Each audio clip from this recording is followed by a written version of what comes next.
Kabayan, did you know that in 2001, that is March of 2001, a student from the Ateneo de Manila University became the first blind student to graduate and emerge as Summa Cum Laude. And who is this Filipino who was consistently valedictorian from elementary to secondary and Summa Cum Laude in college, even though she is visually impaired? Let's talk about that tonight, plus many more.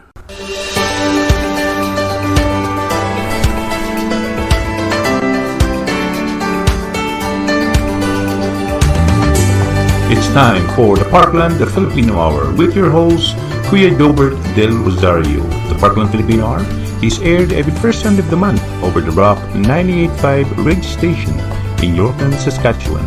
Here again is your host, Kuya Gilbert Del Rosario. And for this segment, let's talk about Rosel Ambubuyog.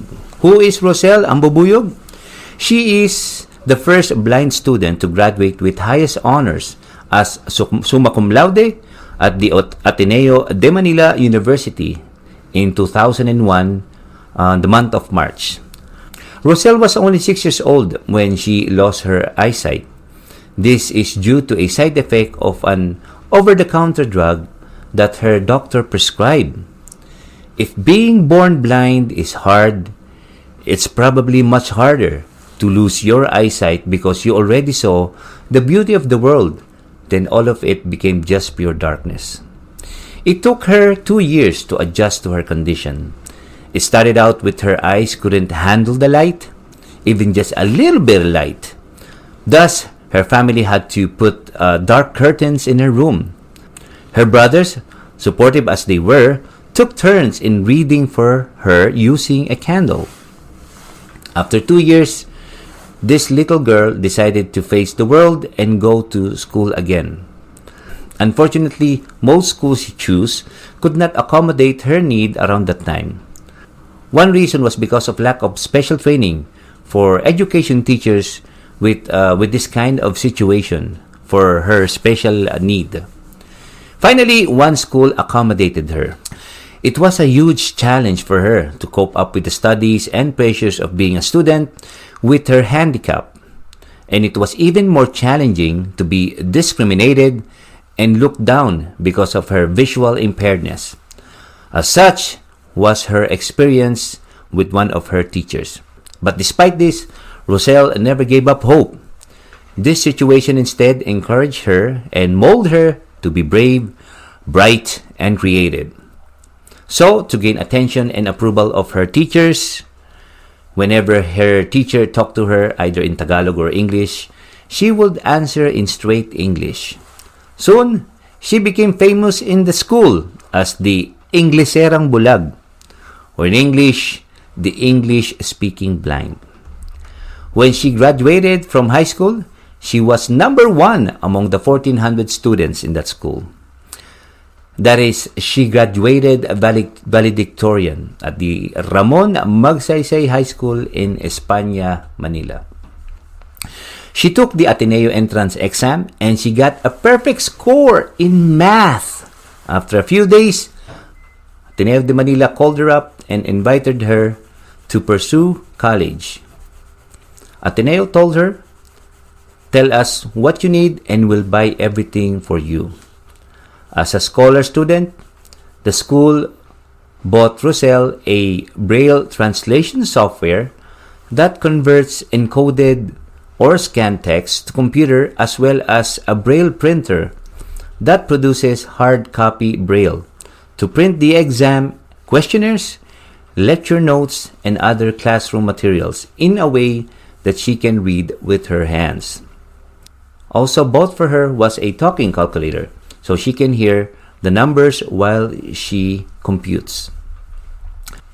Rosel Ambubuyog also won all other awards that is possible for a graduating Ateneo student. That includes the President's Award for Service and Excellence as Most Outstanding Individual, also the St. Ignatius Award for Outstanding Scholar, and the Departmental Award for Mathematics. Outside the university, she has received numerous awards, which includes the following: the Jose Rizal Model Student Award from the Knights of Rizal Supreme Council, and also a Science Award given by the Bank of the Philippine Islands. So, Rosel graduated as summa cum laude in the Ateneo de Manila University, batch of 2001. On top of that, Rosel still managed to enjoy life and do what normal people can do. She watched movies with her family and friends. She participated in PE classes as well. No exemptions, no special considerations. About 2 decades later, in 2012, she gave a 2-hour inspirational talk in front of some 15,000 people at the SM Mall of Asia in the Philippines. She made the audience laugh, cry, and smile, but most of all, inspire them. And take note, this 2-hour speech, she didn't have any notes. After her speech, the 15,000 people from SM Mall of Asia gave her a standing ovation. Today, Rosel Ambubuyog is involved in some advocacy groups. One of her projects was donating software and hardware for the blind all over the Philippines. If asked what inspires her, Rosel always replies, "The weaknesses I have, I make them obvious so that people can see that true accomplishment in life are those achieved by overcoming the weaknesses of our lives through God's mercy and power." This has been the Parkland Filipino Hour. I'm Kuya Jobert, leaving you all a message: Filipino ka, ipagsigawan mo, sipag at tiyaga, puhunan mo. God bless.